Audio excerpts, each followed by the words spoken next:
ನಮಸ್ತೆ ಫ್ರೆಂಡ್ಸ್, ರಾಜ್ ಜಾಬ್ಸ್ಗೆ ಸ್ವಾಗತ. Friends, SLC PUC ಪಾಸಾದಂಥ ಅಭ್ಯರ್ಥಿಗಳಿಂದ ಏರ್ಪೋರ್ಟ್ನಲ್ಲಿ ನೇಮಕಾತಿ ನಡೀತಾ ಇದೆ ನೋಡಿ. 3200ಕ್ಕೂ ಅಧಿಕ ಉದ್ಯೋಗಗಳಿಗೆ ನೇಮಕಾತಿ ಇರುತ್ತೆ. ಹಾಗೆ ಯಾವುದೇ ರೀತಿಯ ಪರೀಕ್ಷೆ ಇರಲ್ಲ. ಈ ಒಂದು ಹುದ್ದೆಗಳಿಗೆ ಯಾವುದೇ ರೀತಿಯ ಪರೀಕ್ಷೆ ಇರಲ್ಲ.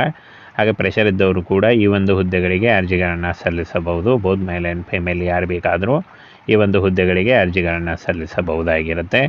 ಇನ್ನು ಈ ಒಂದು ಹುದ್ದೆಗಳಿಗೆ ಸಂಬಂಧಪಟ್ಟಂತೆ ವಯೋಮಿತಿ ಹಾಗೆ ಶೈಕ್ಷಣಿಕ ಅರ್ಹತೆಗಳು ಹಾಗೆ ಶುಲ್ಕ ಮತ್ತು ಇತರೆ ಯಾವ ರೀತಿಯಾಗಿ ಅರ್ಜಿಗಳನ್ನು ಸಲ್ಲಿಸಬೇಕು ಅನ್ನುವಂಥ ಸಂಪೂರ್ಣ ಮಾಹಿತಿ ವಿಡಿಯೋದಲ್ಲಿ ಇರುತ್ತೆ ನೋಡಿ.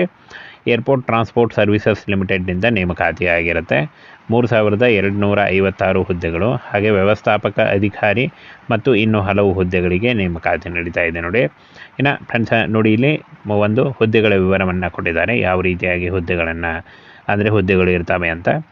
ಟರ್ಮಿನಲ್ ಮ್ಯಾನೇಜರ್ ಪ್ರಯಾಣಿಕ 2 ಹುದ್ದೆಗಳಿದ್ದಾವೆ. ಹಾಗೆ ಉಪ ಟರ್ಮಿನಲ್ ಮ್ಯಾನೇಜರ್ ಪ್ರಯಾಣಿಕ 9 ಹುದ್ದೆಗಳು, ಕರ್ತವ್ಯ ನಿರ್ವಾಹಕ ಪ್ರಯಾಣಿಕ 19 ಹುದ್ದೆಗಳು, ಡ್ಯೂಟಿ ಆಫೀಸರ್ 14 ಹುದ್ದೆಗಳು, ಅಧಿಕಾರಿ ಗ್ರಾಹಕ ಸೇವೆಗಳು 45, ರ್ಯಾಂಪ್ ಮ್ಯಾನೇಜರ್ 2 ಹುದ್ದೆಗಳು, ಉಪ ರ್ಯಾಂಪ್ ಮ್ಯಾನೇಜರ್ ವ್ಯವಸ್ಥಾಪಕ 6 ಹುದ್ದೆಗಳು, ಹಾಗೆ ಡ್ಯೂಟಿ ಮ್ಯಾನೇಜರ್ ರ್ಯಾಂಪ್ 40 ಹುದ್ದೆಗಳು, ತಾಂತ್ರಿಕ ಅಧಿಕಾರಿ 91 ಹುದ್ದೆಗಳು, ಟರ್ಮಿನಲ್ ಸರಕು 1, ಹಾಗೆ ಇಲ್ಲಿ ನೋಡಿ ಟರ್ಮಿನಲ್ ಮ್ಯಾನೇಜರ್ ಸರಕು 3, ಕರ್ತವ್ಯ ನಿರ್ವಾಹಕ ಸರಕು 11, ಕರ್ತವ್ಯ ಅಧಿಕಾರಿ ಸರಕು 19, ಹಾಗೆ ಸರಕು 56, ಪ್ಯಾರಾಮೆಡಿಕಲ್ ಕಮ್ ಗ್ರಾಹಕ ಸೇವಾ ಕಾರ್ಯನಿರ್ವಾಹಕ 3 ಹುದ್ದೆಗಳು, ರ್ಯಾಂಪ್ ಸೇವಾ ಕಾರ್ಯನಿರ್ವಾಹಕ 406 ಹುದ್ದೆಗಳು, utility agent come ramp driver 263 ಹುದ್ದೆಗಳು, ಹ್ಯಾಂಡಿಮ್ಯಾನ್ ಪುರುಷ 2216 ಹುದ್ದೆಗಳಿದ್ದರೆ ಯುಟಿಲಿಟಿ ಏಜೆಂಟ್ಸ್ 22 ಹುದ್ದೆಗಳಿದ್ದಾವೆ ನೋಡಿ.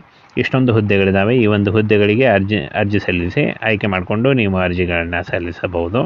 ಇನ್ನು ಸಂಬಳದ ವಿಷಯವನ್ನು ನೋಡೋದಾದರೆ 22,000ದಿಂದ 75,000ವರೆಗೆ ಪರ್ ಮಂತ್ ಸ್ಯಾಲ್ರಿ ಆಗಿರುತ್ತೆ ನೋಡಿ. ಇನ್ನು 55 ವರ್ಷದ ಒಳಗಿನವರು ಕೂಡ ಅರ್ಜಿಗಳನ್ನು ಸಲ್ಲಿಸಬಹುದು. OBC ಅಭ್ಯರ್ಥಿಗಳಿಗೆ 3 ವರ್ಷ ಮತ್ತು SC/ST ಅಭ್ಯರ್ಥಿಗಳಿಗೆ 5 ವರ್ಷಗಳ ವಯೋಮಿತಿ ಸಡಿಲಿಕೆ ಕೂಡ ಇರುತ್ತೆ. ಇನ್ನು ಅರ್ಜಿ ಶುಲ್ಕವನ್ನು ನೋಡೋದಾದರೆ ಎಲ್ಲ ಇತರೆ ಅಭ್ಯರ್ಥಿಗಳಿಗೆ 500 ರೂಪಾಯಿ ಅರ್ಜಿ ಶುಲ್ಕ ಇದ್ದರೆ, SC/ST ಹಾಗೂ ಮಾಜಿ ಸೈನಿಕ ಅಭ್ಯರ್ಥಿಗಳಿಗೆ ಯಾವುದೇ ರೀತಿಯ ಒಂದು ಅರ್ಜಿ ಶುಲ್ಕ ಇರಲ್ಲ. ಈ ಒಂದು ಅರ್ಜಿ ಶುಲ್ಕವನ್ನು ನೀವು ಆನ್ಲೈನ್ ಮೂಲಕ net banking, credit card, debit card ಮೂಲಕ ನೀವು ಕಟ್ಬೋದು.